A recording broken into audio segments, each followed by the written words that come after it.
without further ado, Holly.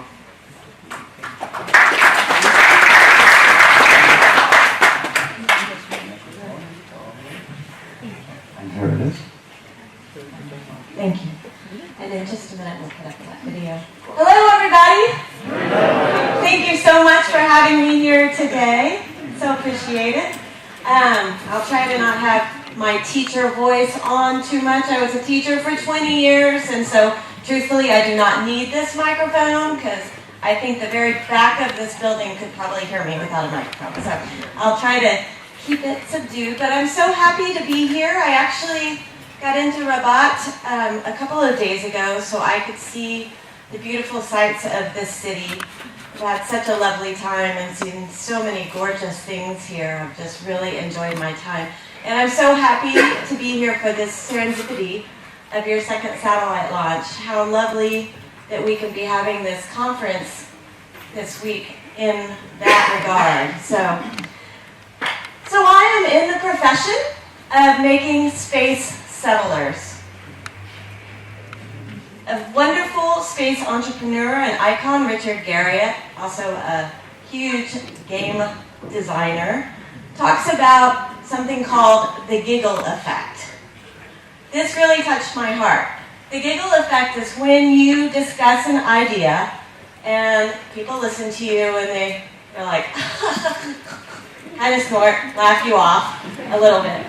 I've had a lot of the giggle effect the past 4 years. When I tell people, oh yes, I'm in the business of making space settlers, sending communities off-world, I got a lot of giggles the first couple of years. In fact, I had all sorts of people in the academic industry, the tech industry, not quite the space industry, come up to me quite privately and say, excuse me, is this real? And then they'd get a little snort. But now I've noticed over this past couple of years, when I talk about creating space settlers, I get nods. People are starting to see it because we are now entering a new space age, a golden era, a new space race. Who can get there fast enough? Who can colonize, settle, create a new community off-world, whether it's in space tourism, in deep space, free space, Moon Village, as ESA, I just visited ESA for their Moon Village workshop last year in the Netherlands and doing amazing work to create research stations and way stations on the moon. Arab Emirates, we have so many things globally that are happening to put us off-world. But over the next 20 years, 30 years, who's going to be going? It's our youth. The whole world's youth is going. They have opportunities that I hope to get to help push and propel forward, up, out, and beyond. So before I talk any further, I want to show you a little video. This is about a year old. This is from an initiative called Cities in Space, and I'll talk to you more about that in a moment, from last year, just to give you a feel for what we do at STEAM Space.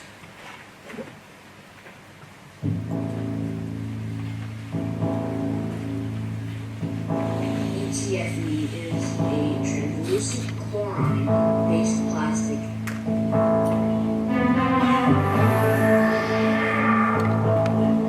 These unknowns up to this point were impossible to test in controlled synthetic environments created on Earth.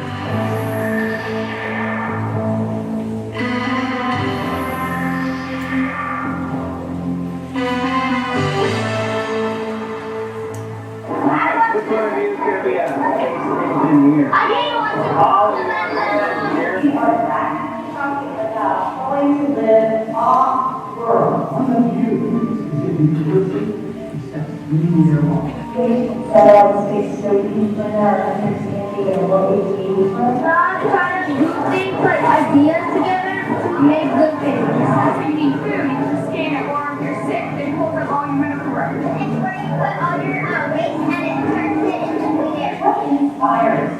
My brother, he's really loves science, so I wanted to tell him about it. My father was like some kind of interested in space too. And that's the word.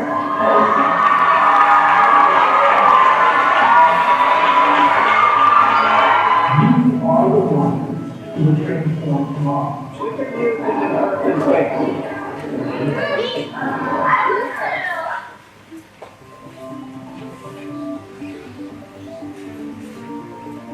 you. Do you mind putting it back on that presentation? Thank you. A lot of you probably heard Rick's voice in that video. And yes, Rick and I have been sharing this vision with STEAM Space and the New Worlds Conference together for 4 years now.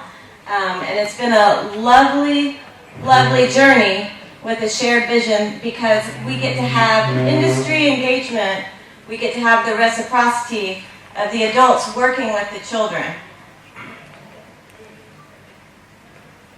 So our mission is to open up the world, the globe, to all children, all youth, despite ethnicity, economics, any barriers that we need, that we've had in the past. We want to break those down and have all children have the opportunity to really engage in STEAM, science, technology, engineering, art, and math, and space education.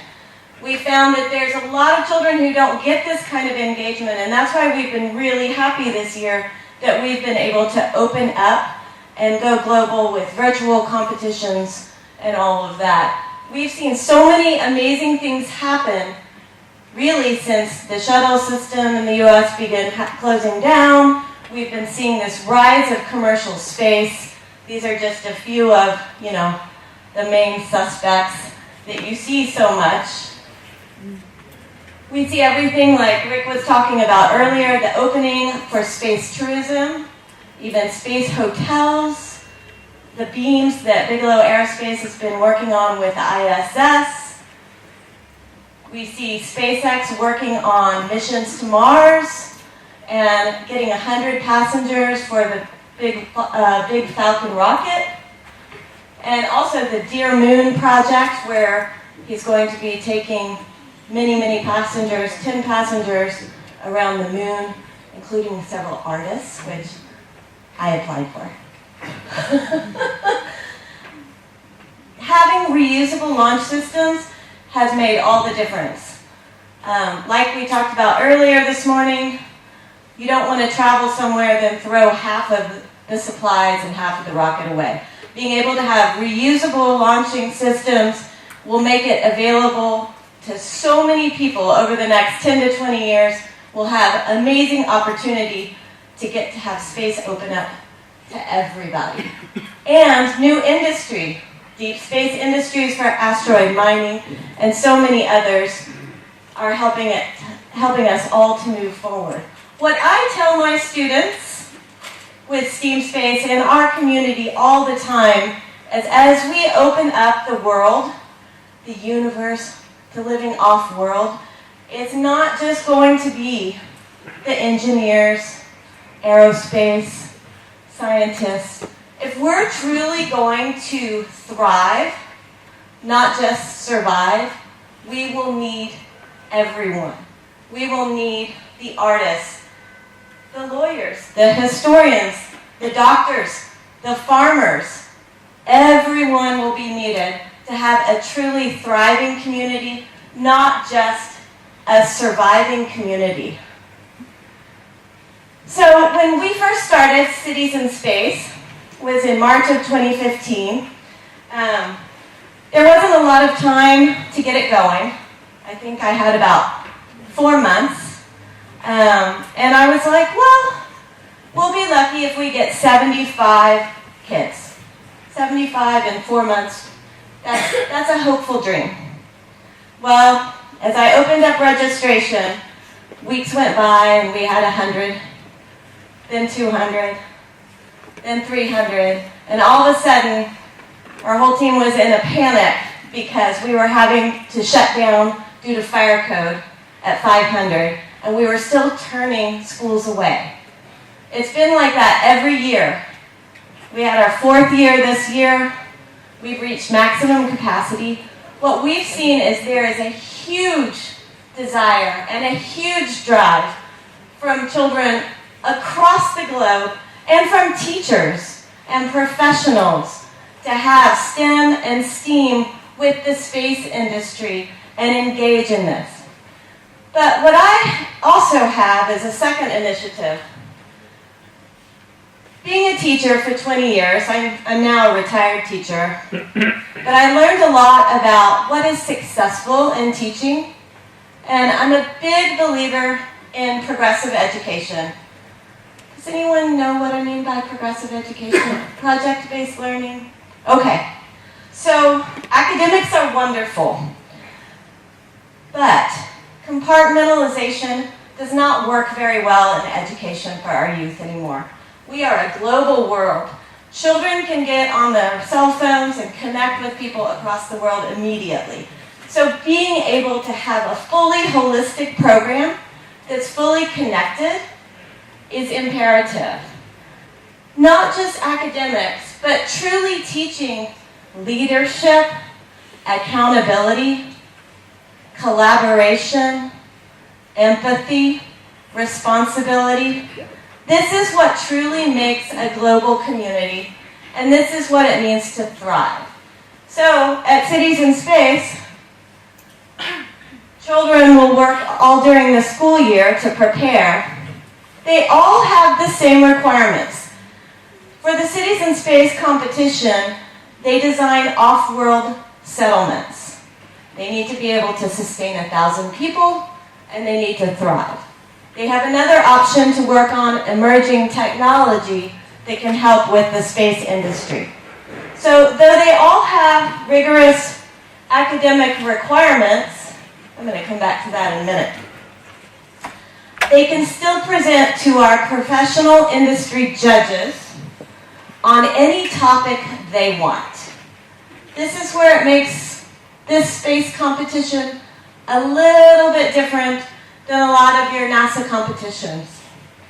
Though they have the same physical requirements for their academics, they can talk about how do we create new ideology or preserve ideology. How do we preserve historical record? How do we focus on the arts and have music and culture in space? Think about, I've even had a team think about fashion, which is pretty lovely. Space architecture, space agriculture. All of those things are needed for thriving communities. And while they're focusing on that in the classroom here, and thinking about up there, they're making the whole world better here. It's giving them skills, thinking about up there to make it better here.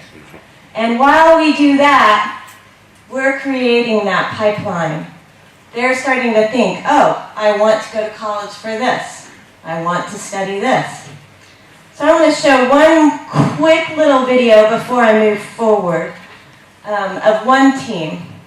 We don't even have to watch the whole thing, but maybe just a clip. So when children come into Cities in Space, they see all the same requirements, but they see the whole picture of a thriving community. It's not just one thing. It's all these different pieces that truly create a community and a global movement. Oh.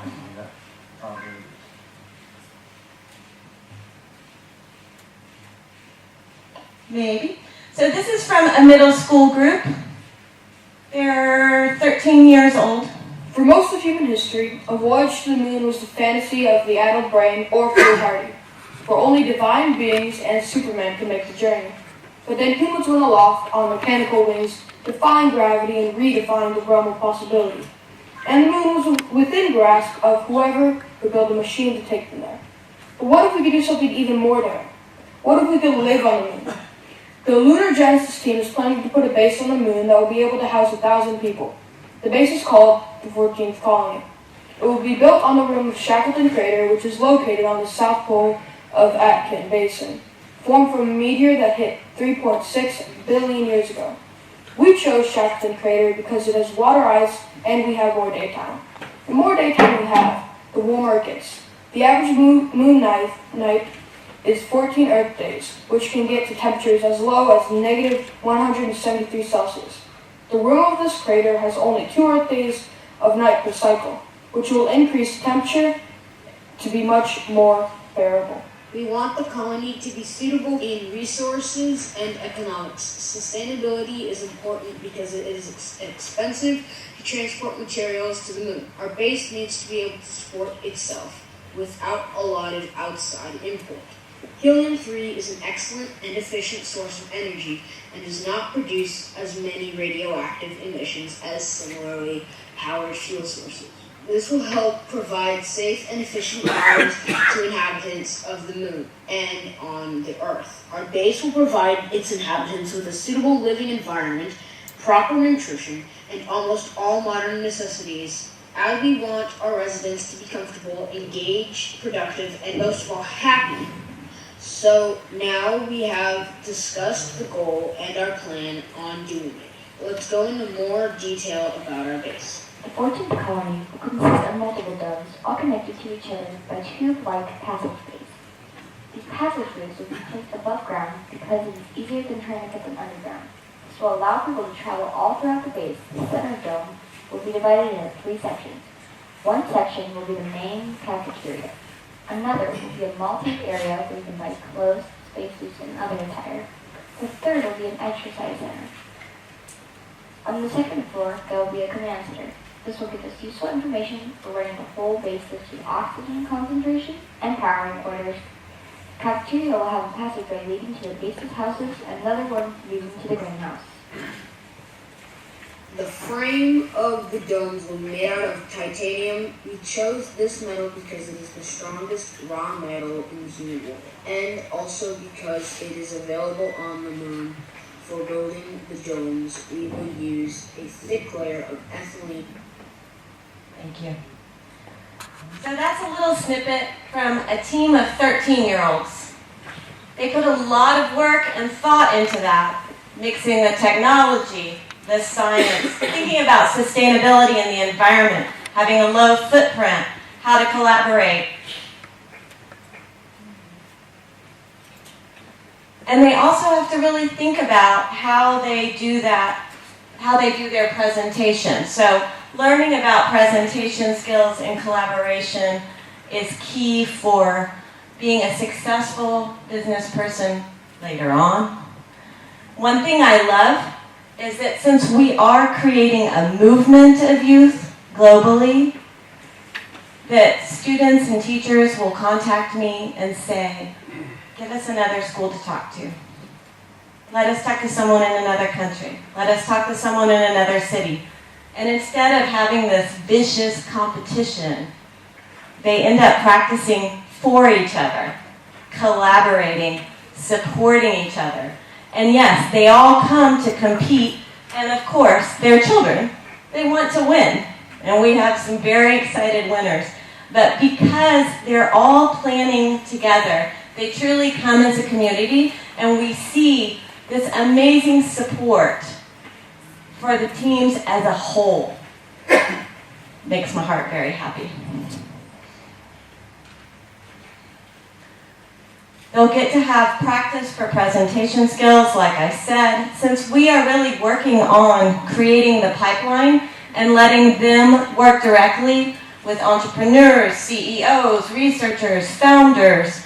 We hire great judges to come and listen, everyone from Firefly Aerospace to Hewlett-Packard to Ball Aerospace, to really come and listen and question them and give them good feedback so they can think about what trajectory they want to have going into the space and tech industry. We try to give a lot of power to them. The more power you can give to the student, the more they will excel. Giving strict confines of what they can and can't do usually hinders children.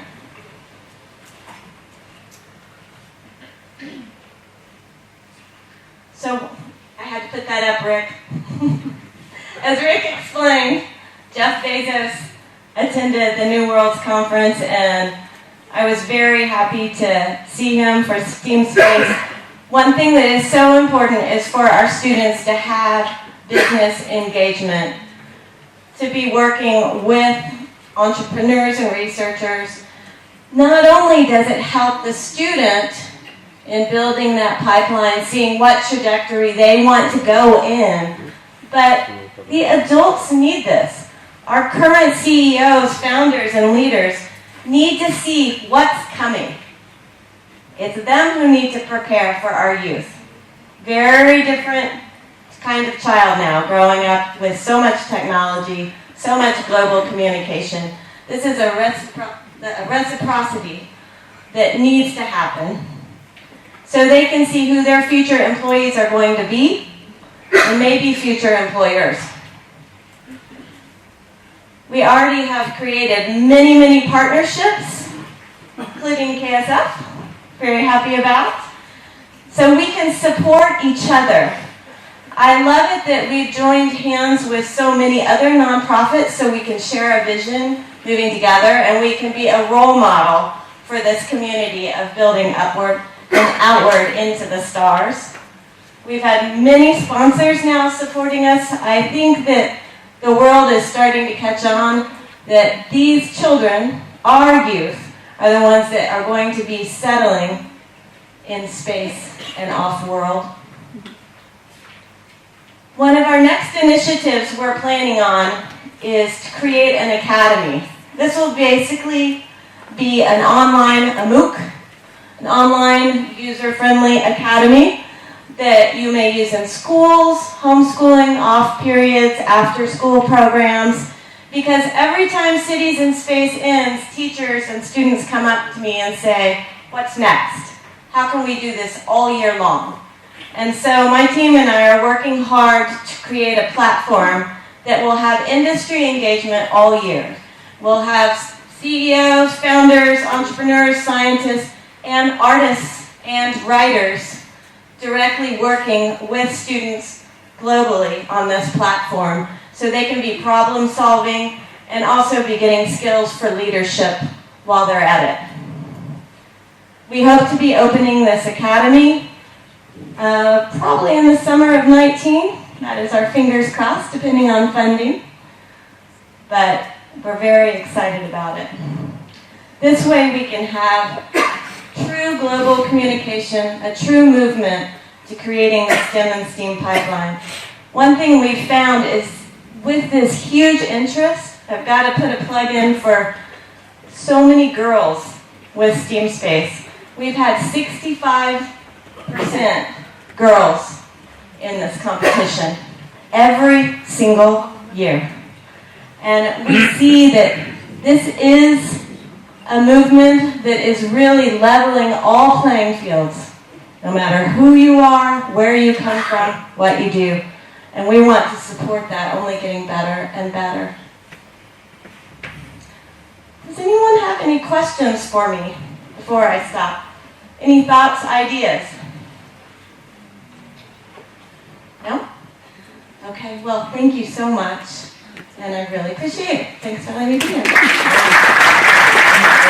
Thank you, Holly, CEO of STEAM Space.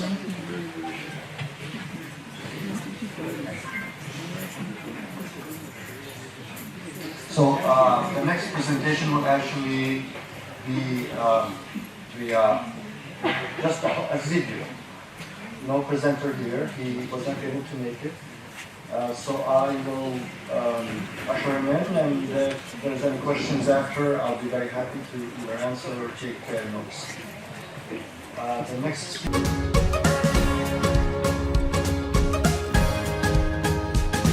is Ron Bernard, Interstellar Space.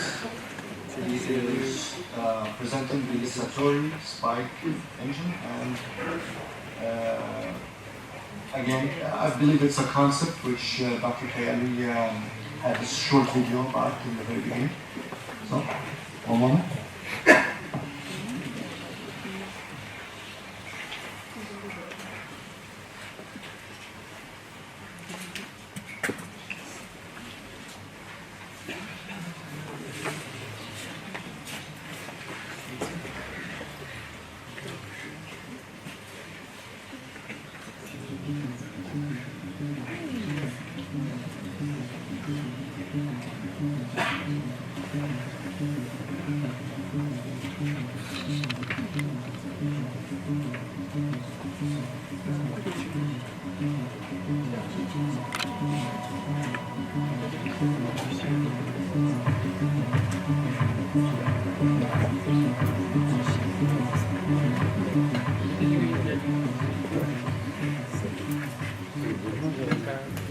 critical, brutal, Earth has a deep gravity well, and we struggle against this grip every single time we reach forward. We balance the equations in order to produce enough thrust to race out into that ruthless environment. You see, a rocket is really nothing more than a symphony of parts working together to control that immense forces of temperature, pressure, created deep in the belly of the engine. We direct those forces in just the right angle, eject the matter in just the right amount, around 4 or 5 times the speed of sound, through a nozzle that was perfectly crafted to create the required thrust, to break free of the gravity's grip and accelerate us into orbit. To stay in orbit, you must move really, really fast. Understand that it's all about speed. Rocket scientists are actually just speed junkies that got tired of the slow-moving cars and airplanes on Earth. We supersized our love for speed. At 500 kilometer orbit, your satellite is moving at around 8 kilometers per second. To put that into perspective, let's say you are driving from here in Rabat to the port of Casablanca. Google told me that that journey would take around 1 hour and 11 minutes via the A1. Now, I know there are some members in this audience that will tell me, maybe in private, they did it in around 40 minutes or less.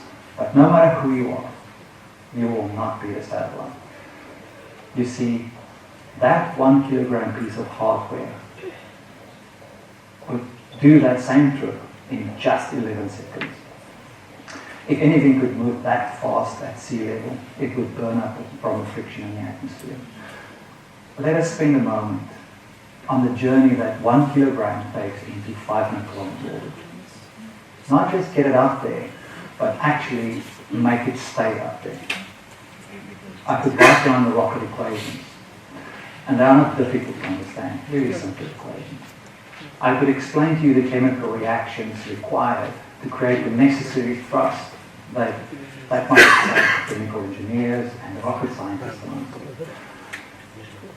And I would rather not bore you with a math, but instead I'd rather just explain in simple terms what it is that a rocket needs to do to get its payload moving forward. You see, that 1 kilogram is going on a harrowing journey, walking a razor's edge between acceleration and the gravity demon determined to put an end to this madness. 500 kilometers is really not that far.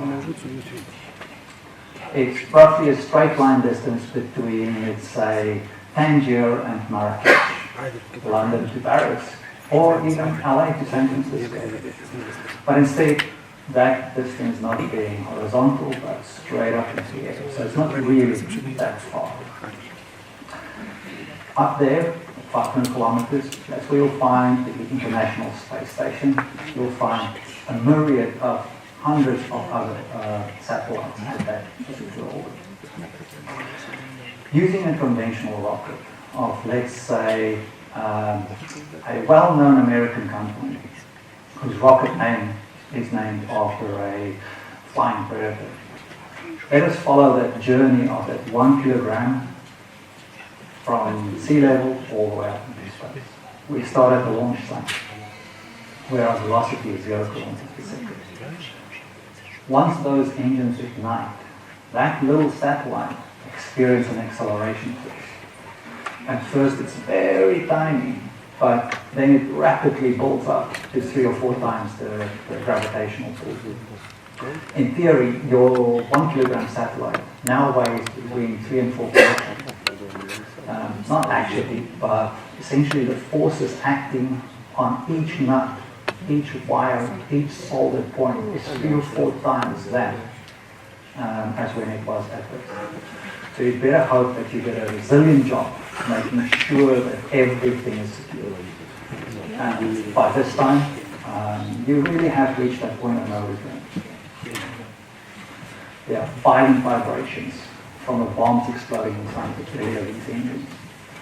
They shake that little satellite, violently from side to side, all the while being pushed downwards at 3 to 4 Gs. This acceleration lasts for about 180 seconds, at which point everything just stops. It stops so suddenly that everything is just thrust forward against its restraints. Then there's this eerie silence, drifting in almost near weightlessness. This step screams at what is going to follow. A large explosion happens as the first stage is jettisoned, and a couple of seconds later there's another, let's call it an explosion, as the second stage engine ignites, and then acceleration resumes at 3 to 4 Gs. And at that height, the acceleration is felt worse than what you have at sea level. The vibrations at this point is far less because you only have one engine up there. Soon after that second stage ignited, the fairing is jettisoned, and your 1 kilogram is exposed to the harsh environment of the upper atmosphere. And luckily for it, there's not a lot of atmosphere left. That second stage then burns for northwards of 360 seconds, depending on the orbit, depending on inclination, and what angle you're going at. Until finally, our satellite is traveling at around 8 kilometers per second. And then, after that process, it's finally pushed away once the second stage stops. You're then back in zero gravity, and you're now really traveling at zero gravity, or at 8 kilometers per second. You're in 500 kilometer orbit, and you are then pushed away gently by whatever release mechanism there is. This is the typical journey of anyone or anything that's leaving Earth's gravity well. The dangers of rocketry are very well understood. So is the mechanisms and mechanics of balancing those equations to keep you safe. But still, the journey is exceptionally difficult. Make no mistake that it is really difficult.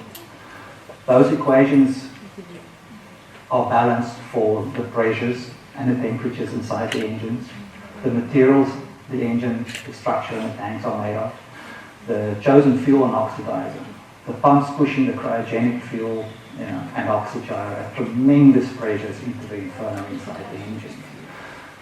The brackets, the nuts, the bolts, all of those thousands of parts, moving or non-moving, all must work together in synchronous harmony, or we will witness a spectacular destruction. But then, why do we need to stage a rocket? Why break it into smaller parts? This seems ridiculous, would you not agree? I mean, the most dangerous time for a rocket is when you fire it up. Once it runs and you have balanced the temperatures, the pressures, the materials in just the right way, the engine will continue to burn and it will continue to accelerate your payload until the fuel is essentially exhausted. Engines can have what is called a hot start. This is when the combustion chamber is flooded with too much oxygen, too much oxidizer, and before the fuel is lit, which causes an explosion rather than a burn. This explosion can breach that delicately balanced equations that you work so hard to get right. And you can see the results of these miscalculations, these mishaps on the internet. Today's engines, though, are more resilient than the ones back then. Mechanisms have been put in place to mitigate hot starts and things like that. But still, subjecting your precious payload to more than one such violent event seems foolish, I believe. And yet, we make that risk every single time we launch. Some smaller rockets these days, some smaller rocket companies these days, in development and in testing, have 3 or 4 stages. What do you say about that? What could you say? Maybe just I really, really, really hope you made sure everything was all right. So subject your payload to 3 or 4 such events. Staging is done primarily due to nozzle design, engine and engine efficiency. It's all about the atmospheric pressure and the expansion of gas behind the rocket. You see, every engine is designed for a specific altitude, and typically a nozzle designer picks a high enough altitude for the first stage so that the nozzle will give an average optimal thrust. Engines follows an efficiency curve as it descends from sea level all the way up into space. At launch, that engine is inefficient, but as it reaches its designed altitude, the engine is at its most optimal efficiency. And as it climbs higher, the engine loses efficiency and the nozzle no longer functions to produce the required thrust and must be jettisoned. The second stage engine has been designed for a vacuum. It's called a vacuum engine. The nozzle design is slightly different to that of the sea level design, and it compensates for the missing atmosphere. And hence, that's where staging comes from. But what if there is a way that we could control the engine design such that the engine adapts to the altitude and would remain 100% efficient from sea level or all the way up into orbit? Such a rocket would require less fuel, would not have to jettison 80% of the structure, third of the way up into orbit. You won't have to account for the extra weight of the second stage engine, fuel tanks, avionics, nuts, bolts, brackets, explosive decouplers, and many more parts that go into designing a staging run. Design of such engine would be more superior to any other that came before. Would you not agree? There is such a design, but sadly, it suffers from its own set of limitations. None of these designs, takes care of all of these limitations. Aerojet Rocketdyne designed such an engine in the early 60s and 70s, but when funding dried up,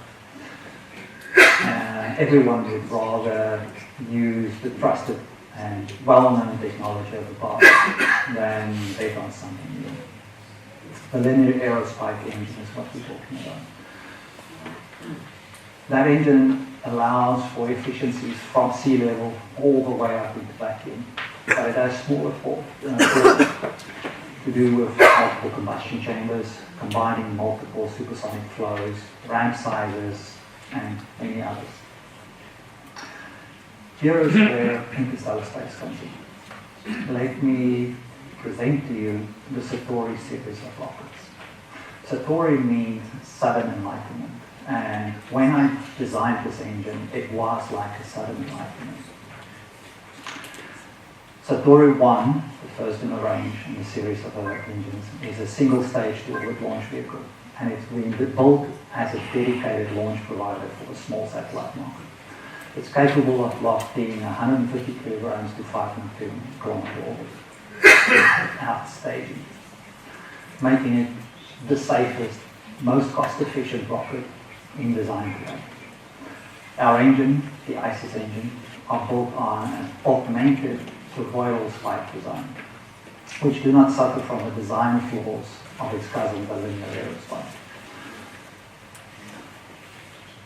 The engines are 3D printed using advanced manufacturing techniques. Making use of these techniques, we reduce the complexity, build time, quality and efficiency of the engine. And the reason for that is because we have exquisite fine control of every single surface within that engine. We further added proprietary changes in our engines, and these improve the performance of the spike design. Satori's body is 1.2 meters in diameter. It stands 17 meters tall on the launch pad, produces a combined 47,000 pounds of thrust, at sea level and has an ISP of 303 seconds. We make use of the lightest, strongest composite fiber materials produced by Honeywell Corporation. And this material weighs only 455 grams per square meter and is strong enough to withstand it. The US military uses this material as armor plating for some of the Abrams tanks to replace the heavy weight of these shielding on these tanks. We produce more than 70% of the structure, tanks, fairing from this particular material. And this reduces the mass of the vehicle, and that allows us to optimize the capacity, the efficiency, and the required fuel to get us into orbit. The payload section has been designed to be integrated on the launch site in a traditional manner. Nothing really spectacular there. However, we have a plug-in module that is shipped to the customer site. The customer can use their own preferred facility to plug their payload into the sealed payload module before they ship it back to the launch site for final integration within the cargo section. All of these materials, all of these additions and modifications that we've made to the designs allows us to have a rocket structure weighing 1.2 tons. And at liftoff, with full capacity, fully fueled, it weighs just below 20 tons. We further made changes to the actual rocket, the fueling design, and making use of another advanced propulsion technique, where we got rid of the complexity of all these turbo pumps and the issues that's related to them. We replaced it with a mechanism that allows us to have low pressure fuel tanks, oxidizer tanks, but it also gives us high pressure into the combustion chambers. The rocket itself has 9 ISIS engines, so this allows us to lose up to 2 or 3 engines during operation without and still make orbit. Very efficient rocket design. Now, all of these efficiencies modifications that we hold into the rocket, it gives us unprecedented safety, simplicity, and with a focus on turnaround time.